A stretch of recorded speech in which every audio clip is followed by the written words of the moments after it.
Hi everybody, Big Red here with another BoLS Souls Battle Report, and today I am playing against John Wayne. Say hi.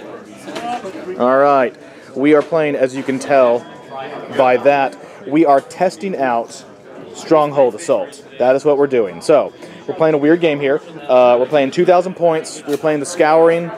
John Wayne has 2,000 points of Necrons. I have a really weird army list. I have a Horus Heresy 30k list, which has a, as you can tell, an Aquila Strongpoint, and I'm going to go over my army really quick, and then we'll go over John Wayne's, and then we'll see what's going on here. So we have first of all the board. We have the Scouring, so we have 6 objectives. We don't know how much they're worth. We got 1 here, 1 there, 1 right there. There's 3, and then on John Wayne's side we got 1. There's 1 right there in that building, and then we got another one. Where'd you put that other one? It's over there. There it is. It's hiding. All right, so there's the 6, and let's go over my army really quick. So I'm using a Death Guard list from the Horus Heresy series. I have a Praetor right here with a lot of bells and whistles. Basically, he's just a Power Fist Praetor. He has 2 Death Shroud guys. He's up on the battlements. We have a 10-man Legion tactical squad right there up on the battlements. They just all have their builders. They have a sergeant with artificer armor. Inside, so the Aquila Strongpoint, before we go too far, it is a large building with a medium building annex. So, and then it has an emplaced macro cannon, which is right there. So we got those 2 squads up on the battlements. Inside it, so inside of the medium building over here, we have a 10-man tac squad. And then inside of this one, we have a tactical support squad, which is 5 Legionnaires who all have plasma guns. So those guys are there. And then also up on top of the battlements, we have the Moritat. He's manning the gun. He's hiding behind it. And then as support for all of that infantry, we have 2 multi-melted attack bikes, 2 multi-melted attack bikes, and then a squadron of 4 land speeders that all have double heavy bolters. And that is it. We have night fighting going on. And let's talk to John Wayne. John Wayne, come on over here. So what do we got? So, first we have 10 warriors with Vanguard Oberon, okay, and a Harbinger of the Storm with the Voltaic Staff and Lightning Field. Okay, what do you got over there in the middle? We have 10 warriors just by themselves. Okay, hold on a second. Let me get all the way over here. You may have to speak up because we're getting to the loud part of the storm. Let's not tip it. All right, we're good. Okay, what do we got? We have 10 warriors with an Overlord, okay, with War Scythe, Mind Shackle Scarab, Sezerac, 2-up, 3-up, and just about Resorb. Okay, so he has everything. He has everything. All right, so that's what's on the board. In reserve, what do we got? We have 2 Night Sights with 10-man Immortal Squads, both with Tesla. All right. 2 Monoliths and 10-man Death Markers. All right, so there we go. Lots in reserve. So here we go, and so there we go. We're going to see. So so the Aquila Strongpoint, the thing that I did not mention. So it's about roughly 550 points. It is an AV-15 building. It is a multi-part building, as I said. It has it is a large building with a medium building annex. It has the emplaced macro cannon, which is a very scary piece of kit. It is AV-15, and it is a massive fortification or massive bulwark special rule, which basically means that anytime you're rolling on the building damage chart, it's -1 in addition to being AV-15. So it's pretty tough. Also, this particular one, 5 void shields, 3 from the primary, 2 from the secondary. So anyone who wants to attack it has to get through those 5 AV-12 shields before they can even start to harm the building. And we will see what happens. John Wayne's going first. I, however, am going to attempt to seize. Here we go. There we go. And it is night fighting. We'll see what happens. That is the 6. Seized. You saw it live. Talk to you guys soon. All right, and we're back. It's the top of 1. We had a very eventful first turn. First of all, as you all saw, I seized, which was totally awesome. Then the macro cannon slowly swung into position on the really scary Necron Lord, who has like every possible thing that John Wayne could possibly buy for him. And he takes his shot, he checks, it's night fighting, he's within 36 inches, so he's going to get extra cover, which doesn't matter, because I choose to use the D shot against the squad.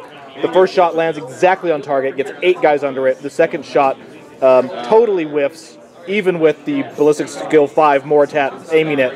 Like, I missed by like 11, so it just flies way off and kills no one. And the Necron Lord is 4th in line. So it's D, so I roll them all. 8 guys.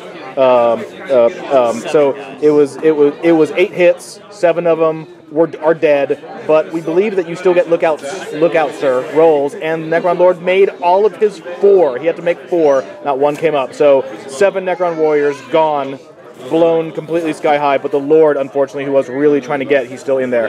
There he is. He's hanging out in there saying, wow, good thing those Necrons dove right in front of me. He still lives, and we took some pot shots. We killed a Necron warrior over there with the attack squad that was on the battlements. He had a wife and kids. I know, he had a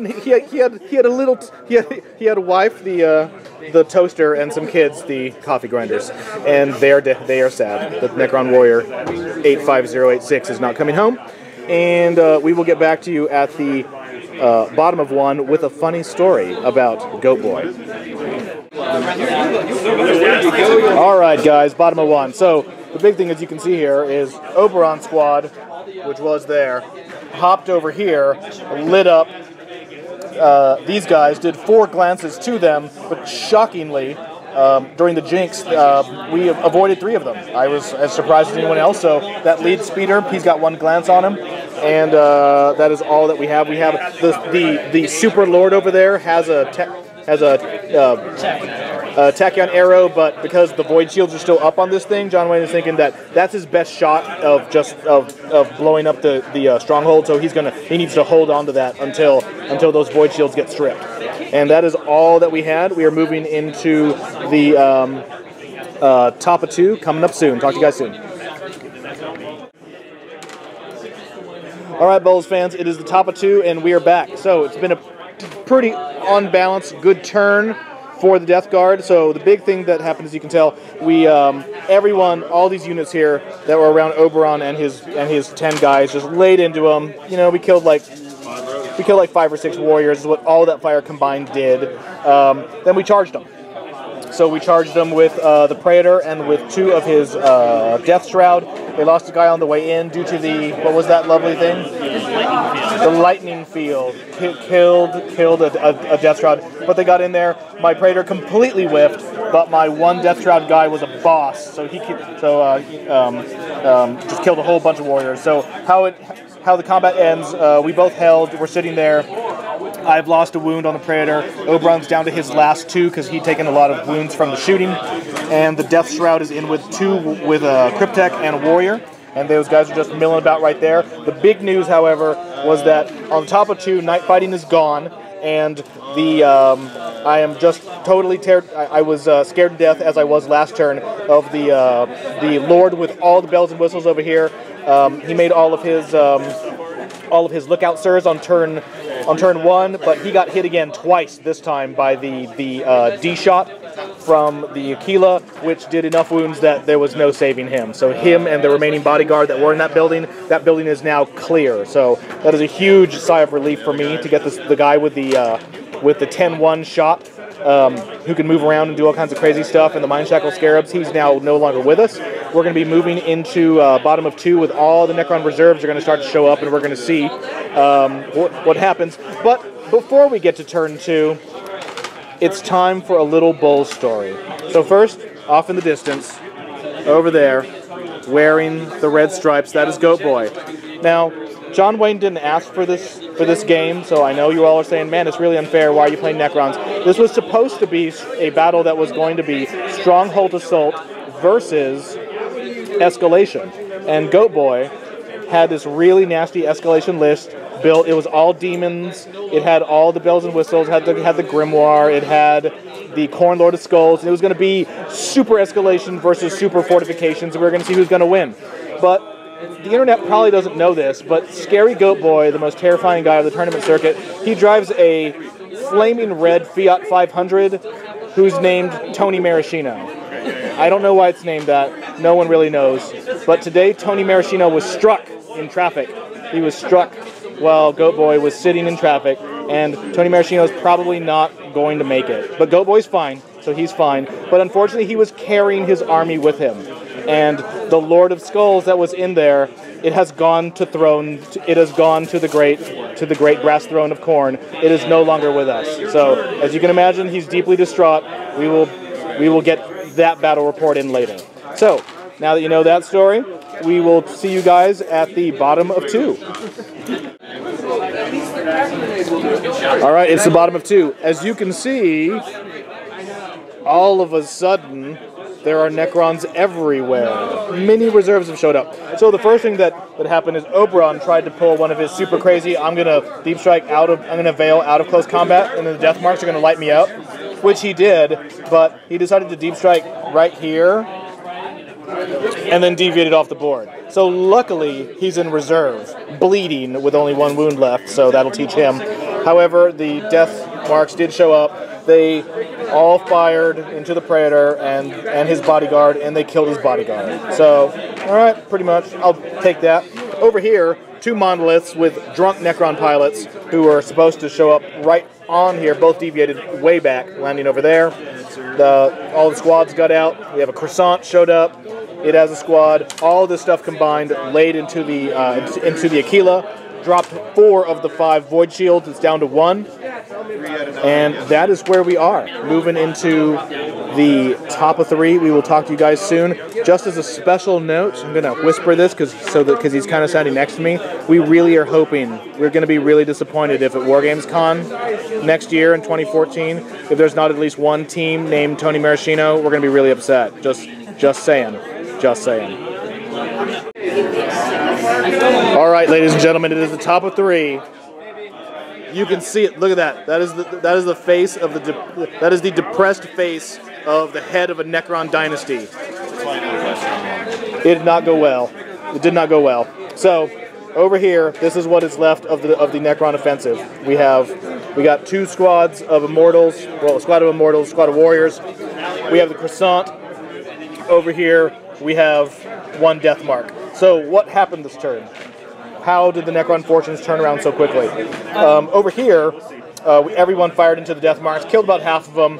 The Praetor charged, and in a reversal because he was embarrassed for missing 6 out of 6 attacks against Oberon. This turn, he hit 5 out of 6 and just crushed the death marks, who broke, and he's following them up over there. Over here, we do have the problem of where are the monoliths. There were 2 monoliths over here, and John Wayne had a really good plan, because the plan was that the first monolith was going to landed right here, right in front of it, and the second one landed way over here, so that I just couldn't, I only have the 1 D weapon, and it's super dangerous to fire a D weapon anywhere at something that close to yourself, because if that thing deviates back, onto my own, onto something as large as the Aquila Strongpoint, I'm going to totally blow myself up. So it was a really good plan. The problem was that both of those monoliths, this guy deviated from here over here, and then this guy deviated from here over here. So we ended up with 2, 1, 2, touching each other right out kind of about 8 or 12 inches away, which is in a pretty nice safe zone. So there were Necron warriors in front of him. So the Moritat was able to wheel that thing around and plant 2 5-inch D templates right at the intersection, just destroying them all off the table. So a huge Necron loss over there, and that's kind of where we stand. Oberon is still in reserve. He'll be coming back, and these guys are going to be coming back. All the void shields are the Aquila has the 1 void shield left, and that's where we are headed into the bottom of 3. Talk to you guys soon. All right, fans. We are at the bottom of 3, and it is getting, the Necrons are, there's not many of them left, but they're going for it. We have, you can see, we have combat on the Strongpoint. They have charged. We have Immortals versus Legionnaires on the battlements. We've got a battle going on there. Pretty much those squads both are, as you can tell, really good in assault. Nothing happened. They're both sitting there. Oberon, again, returned from reserve.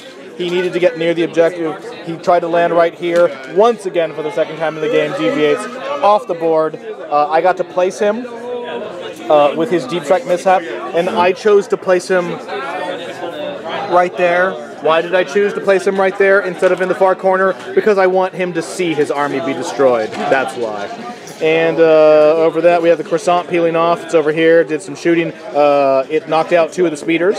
And that's where we are. We're headed into the top of 4.